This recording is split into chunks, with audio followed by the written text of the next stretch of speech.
Because we don't have the technology to do that anymore. We used to, but we destroyed that technology, destroyed that technology, destroyed that technology, destroyed that technology. What's up, good people? It's Jay. I just got a quick question and answer from this Dr. Eric Verlinde, about gravity or gravity. But before I get into that, Adam, I kept saying he was a damn Harvard scholar, graduate. I was all wrong all this time. He graduated 10 years ago. He said he graduated from Yale instead. But I just want to correct that and get that out the way, show my respect. He's a Yale scholar with no proof of anything relating to Earth. But check out Eric Verlinde on gravity. I mean, gravity, of course, is something that many people have already thought about it. It's something that we see every day, and it's not like it's not existent in our every life. But what I mean by that it's an illusion is that one would eventually like to know where it comes from, an explanation. Up to now we have, descriptions. I mean, Newton, of course, is the one famous for first writing down a theory of gravity. And he could describe why apples fall and why the moon goes around the Earth using the same basic equation for gravity. But he described it. He had to assume that gravity was there.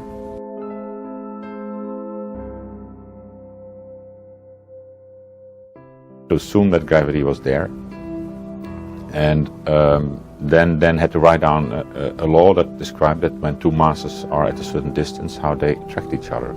But he was also not very happy with the fact that he should just assume that these things, these objects, attract each other and without even anything in between. So if there are two masses in empty space, there's nothing that really happens between them, but still they're attracting each other. And he thought that was kind of mysterious and that it was something he would have liked to explain in a better way. So later came Einstein, and Einstein with his theory of relativity eventually realized that also gravity has to be described in a different way, and it took him quite some years, but then eventually he wrote down a theory where he thought about space and time together.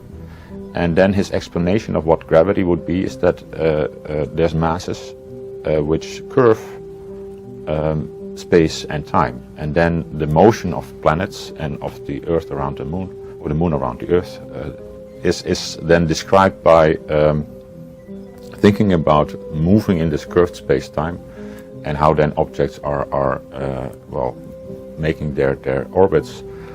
And the reason they go around then in circles is that that space and time itself is curved, in the sense that things don't move in straight lines anymore, they go around.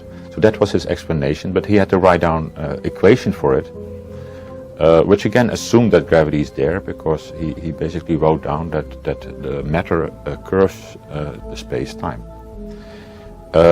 So in a certain way that's still a description, or what I should say is, well, one would like to understand again why this description sort of how you can understand it from a more basic point of view.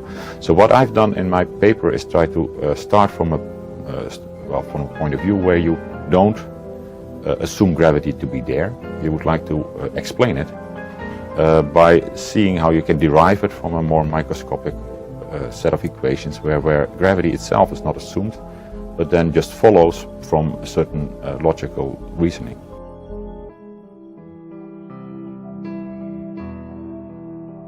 Don't assume gravity to be there. You would like to explain it by seeing how you can derive it from a more microscopic set of equations where gravity itself is not assumed, but then just follows from a certain logical reasoning. Stay flat.